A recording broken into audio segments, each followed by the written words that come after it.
Valentine's day কে আমরা সবাই না বলবো তো ইনশাআল্লাহ? কিভাবে না বলবেন? এলাকায় এলাকায় যুবকদের মধ্যে সচেতনতা সৃষ্টি করে লিফলেট বিতরণ করবেন। পারবেন না ইনশাআল্লাহ? যুবক ভাইয়েরা যাদেরকে আল্লাহ তাআলা দ্বীনের বুঝ দিয়েছেন, আমি আপনাদের উদাত্ত আহ্বান করতে চাই, প্রতিটি এলাকায় এলাকায় 14ই ফেব্রুয়ারি উপলক্ষে কোনো প্রকার শয়তানি ক্রিয়াকর্ম করতে দেয়া যাবে না। এলাকায় এলাকায় লিফলেট বিতরণ করবেন। মসজিদ থেকে ইমাম সাহেবদের নেতৃত্বে যুবকদেরকে কাউন্সিলিং করতে বের হবেন। কোন অবস্থাতে আমরা পশ্চিমা ভ্রষ্টামি, পশ্চিমা নষ্টামি, পশ্চিমা নোংরামি, পশ্চিমা অসভ্যতাকে আমাদের দেশে আমদানি করতে দেব না। আমাদের এই দেশের যুবকদেরকে নষ্ট করতে আমরা দেব না। সেজন্য আমরা সবাই চেষ্টা করব তো ইনশাআল্লাহ।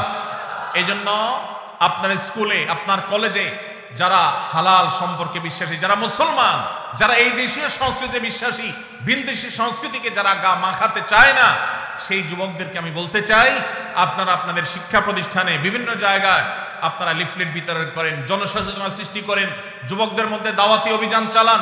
আমরা যদি অলিতে গলিতে 13ই ফেব্রুয়ারি 12ই ফেব্রুয়ারি থেকে দাওয়াতি কাজ চালাই, ইনশাআল্লাহ রাস্তাঘাটে অলিতে গলিতে যেখানে সেখানে এইসব নোংরামি, এই সমস্ত অসভ্যতা, এইসব দৃশ্য আমাদের দেখতে হবে না ইনশাআল্লাহ।